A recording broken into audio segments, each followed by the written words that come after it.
Shalom, friends. Looks like we're going live. It's still spinning. I'm here. There we go. Now we're live. Hey, shalom to you this Monday, the 3rd of November. I'm here in Canberra, in the nation's capital, and I'm reflecting on some thoughts that I've had swirling really for over 2 years, since the 7th of October. There has been so much information about causes and concerns. And then in my conversations with Jewish people in Greece and in the airport in Sydney and Melbourne and on the streets of Melbourne, the question of why did this happen? It just never goes away. In Alabama, in Nashville, the question of why. Why did God allow it? Why did this happen to us? I suppose there will be hundreds of answers and no answer. But I have one answer that I want to talk about. And it's not going to be easy. It's not going to be comfortable. It's not going to be something that everyone will cheer. In fact, um, I may lose followers. I may lose friends. I may lose.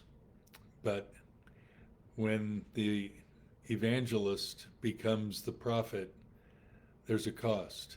And I'm going to live with that cost for now and perhaps for the rest of my life. I was in Seoul, Korea last week and got back on early Sunday morning to Sydney. Then I came down here to Canberra for the Leaders Forum last night and the National Prayer Breakfast. Significant times with significant people who are seeking to make God a reality in their world. In Seoul, it was the World Evangelical Alliance. And I got to meet all kinds of really menschadika people, really quality people. And I suppose what I considered friends towards me and towards our work, people who love the Jewish people, I prefer that than people who despise us. I mean, it's kind of nice to encounter them. So I met these Koreans and people from India and people from Pakistan and all over the globe, America, Canada, who love Jewish people. That's pretty good. Except there's always something in me that says, okay, why are you? What is it about the Jewish people that you love? Well, it was mostly not that they love Jewish people, but they love Israel. The notion of the love of Israel kept coming up. There were flags all around the church where the meetings were held, and they were from every nation, I think. I don't know how many there were, over 100 flags for sure, and there was a flag of Israel. And I was reminded of those people who, in their DNA, back in the States and so many places, have loved the Jewish people, loved Israel. They've invited me to speak. That's always nice. Thank you. But there's this apprehension and disorientation because, well, you know what's happening there since the 7th of October in 2 years ago. Some problems with Jewish response that's not exactly kosher. Well, and then there's this love for all people, and how do we love Jewish people more or less? These are considerations that are important for a believer, for anyone to really process. So I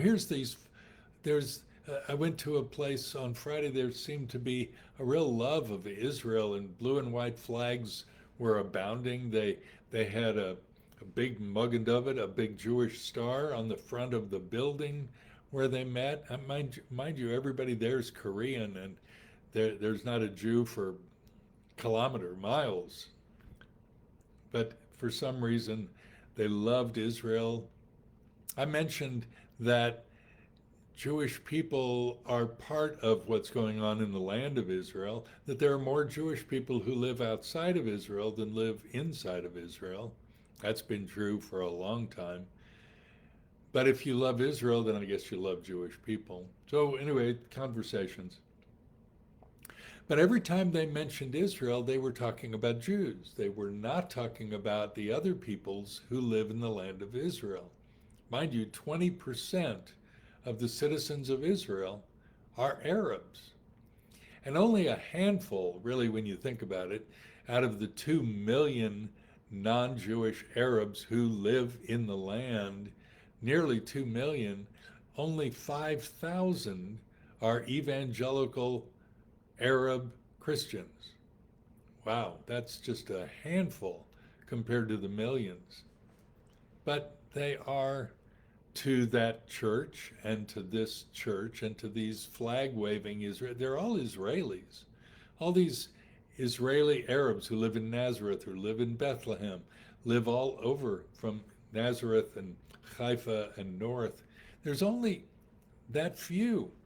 I met several of them and had a delightful time catching up with this one and that one. And we prayed together. It was wonderful. When a Jew and an Arab who both love Yeshua find one another, there's a Korean sign. They made this, the heart. That was the sign that was all over. And I rather enjoyed that. I thought, wow, this is exactly what the body of Messiah is supposed to look like. When we read, there's neither Jew nor Greek, male or female. These were cultural divides that caused people to say, I'm better, I'm less. I mean, you're less. So this business of loving Israel must include Arab believers in the land, Arab Christians. Okay, so that's one piece of this significant consideration. But now, buckle your seatbelt. I want to talk about the Jewish response to 7 October from 2 years ago.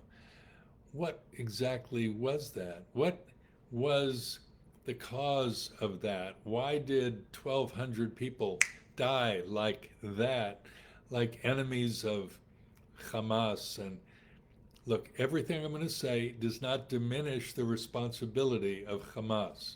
Doesn't diminish what they're responsible for. When I talk about the Holocaust, I don't diminish the responsibility of the Nazis and all those who were complicit. It doesn't diminish that. When we talk about the captivity of the Jewish people in the 6th century before the Common Era, 586 BCE, when I talk about that, I don't diminish the responsibility of the Babylonians who took us captive, and I say us, took us captive. In fact, when you think about that event, which for us in 21st century, wherever you are, is as remote as perhaps Canberra, Australia is to you, but it's where I am.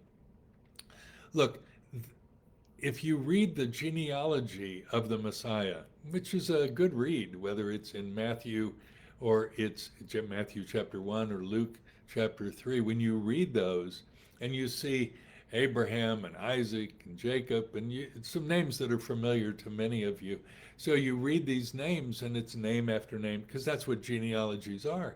But there it is, pretty big right there, that it says from this person to this person was so many generations, from this person to the deportation of Judah under Babylon, 586. There it is, huge. And then it goes back to people, people, people.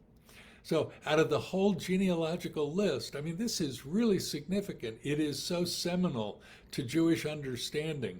What we know of in modern days as something that is so radical, so fundamental to Jewish thinking and understanding, and that is the Holocaust, so the deportation was in 586 BCE. It was so landmark that in the genealogical list, there it is, an event. An event? Why would you put an event? I guess it'd be like people saying, where were you on 22 November 1963? I know exactly where I was when I heard the announcement in music class that John Kennedy had been shot. I know exactly where I was at, was it 10:45 p.m.? Yeah, that's what it was. On the 11th of September in 2001, my wife and I had just been finished watching the West Wing episode that was on our television. And then came a break in the news, and it looked like a promo for next week's West Wing. But no, on 9/11, as the world calls it, I know exactly where we were in the lounge room or the living room of our home here up there in Sydney. Look, there are seminal moments that define a week or a month or a generation. The deportation in 586 is so massive that it is the event almost eclipsing the exile, that is the Exodus from Egypt. Those two events are pretty huge. Maybe there's Genesis 1, the creation, there is the Exodus from Egypt, and the deportation. Those three are probably the most important events in all of biblical history until the birth of Messiah. So when I talk about Holocaust and 7 October and talk about the deportation, I'm talking about that one because we had been promised the land. I mean, there we were from the time of Abraham getting promise and Isaac and Jacob. There's the land, that's ours, this is great. And then with Moses and Joshua, now we move into the land, the questionable land. Whose land is it? I'll let people fight over that. But now we're there. This is part of God's promise to us. And then, boom, goodbye, out, 586, we're deported. Now that I'm saying, I don't diminish the responsibility of the Babylonians. In fact, God clearly makes it known and judges the Babylonians so that they who've done that to the Jewish people are judged fairly harshly. There are no Babylonians today, you might know that. So why do I mix these three events, Holocaust, 7 October, and the deportation together? Well, because God uses these events to judge us as Jews. Judge us as Jews? Wait a minute.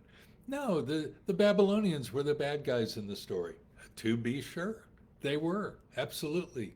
I'm not knocking that.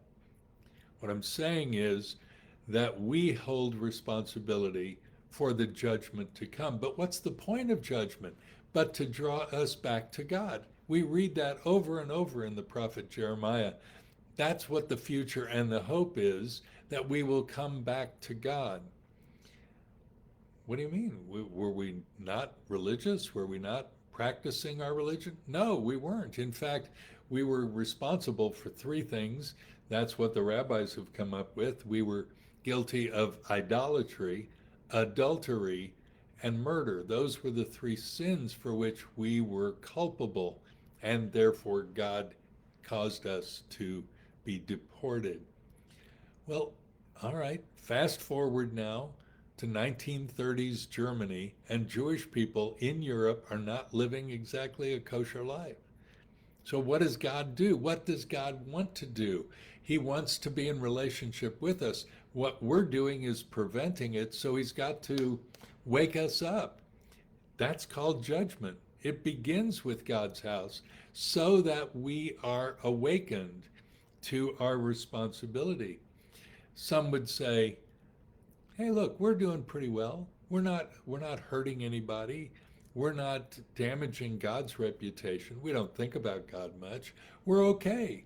We just want to get along in society. We just want to be good Germans or good Poles or good Russians.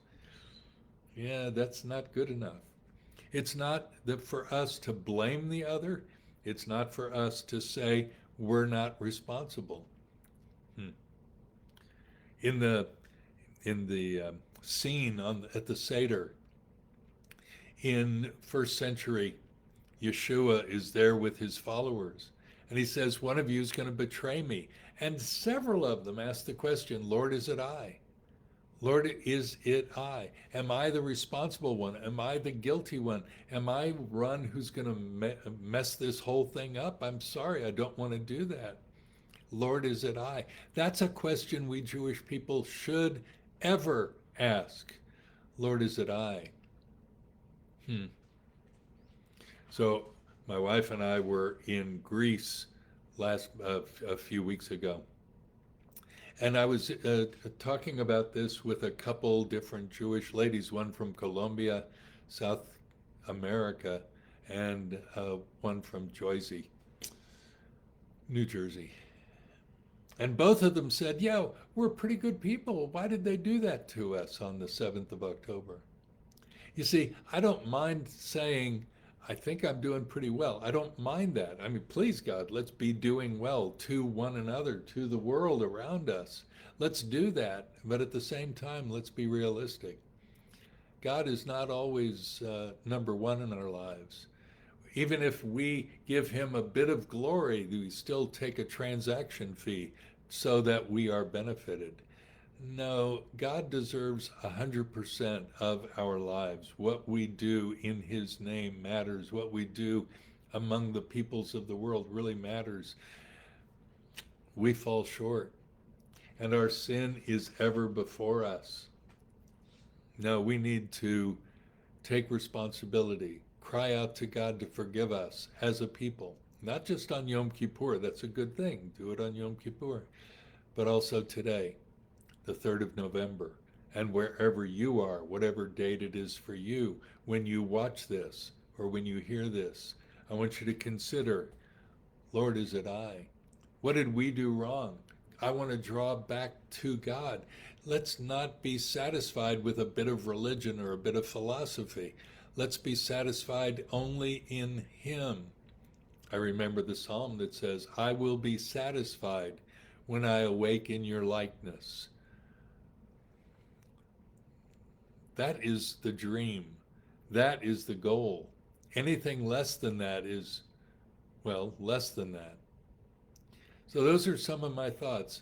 If God has judged our people in the Holocaust, if God, and I know some of you will not like that, if God has judged some of our people or us in the 7th of October, and some of you won't like that, although look at what they were doing on 7 October at that New Age festival. If you will allow me that, if God judged us then, so that we're drawn back to him, not punish, not get rid of it, I don't want you to be in my life. No, it's not that. But if that be so, and we're not responding yet, what next?